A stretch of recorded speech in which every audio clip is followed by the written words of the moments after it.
গত ৩ দিন হলো আমি মালদা থেকে বাড়ি যাচ্ছিলাম টোটোতে। তো ওখানে আমি দেখছি যে একটা ছেলে আমাকে বারবার দেখছে। আমি তাকে বললাম যে, "তোমার বাড়ি কোথায় ভাই?" সে আমাকে বলল যে, "আমার বাড়ি সাকটারি, আমি তোমার ভিডিও দেখি, তুমি গরিব অসহায়দের পাশে থাকো।" তো খুব ভালো লাগলো আমার শুনে। তারপর ও বলল যে, "তুমি একটা ভিডিও ছেড়েছিলে, মুম্বাইয়ে হার্ট অ্যাটাকে মারা গেছে একটা ছেলে, সেটা দেখেছি।" তো আমি ওকে বললাম, "হ্যাঁ, আমি ওই ফোনপে নম্বর দিয়েছিলাম, সেখানে ৪৯,০০০ টাকা হেল্প এসছে।" তো সে ছেলেটা বলল যে, "হ্যাঁ, সেখানেও আমিও অল্প কিছু নিজ সামর্থ্য মতো ভাগ নিয়েছিলাম।" আমি তো অনেক খুশি হয়ে গেলাম। পরে দেখছি তার একটা ৫ বছরের বাচ্চা কাঁদছে আর একটা ২ বছরের বাচ্চাকে তার ওয়াইফ কোলে নিয়ে আছে। তো আমি তাকে জিজ্ঞাসা করলাম যে, "ভাই, এই যে তোমার বাবুটা কেন কাঁদছে? ও এত কেন কাঁদছে?" ও বলে না। তারপরে বলে উঠল যে, "আমরা মেলায় গেছিলাম, তো একটা খেলনা নিবে তাই কাঁদছিল।" তো আমি বললাম, "কেন নিয়ে দিলে না? একটা খেলনা নিয়ে দিতে পারতে।"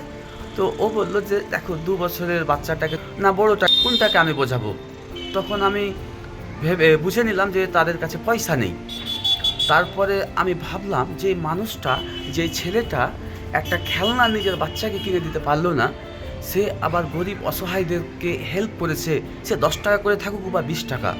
আমি অবাক হয়ে গেলাম যে এখনও মহৎ মানুষ এই পৃথিবীতে রয়েছে, আর সেই মানুষটাকে আমি লাইভ দেখছি।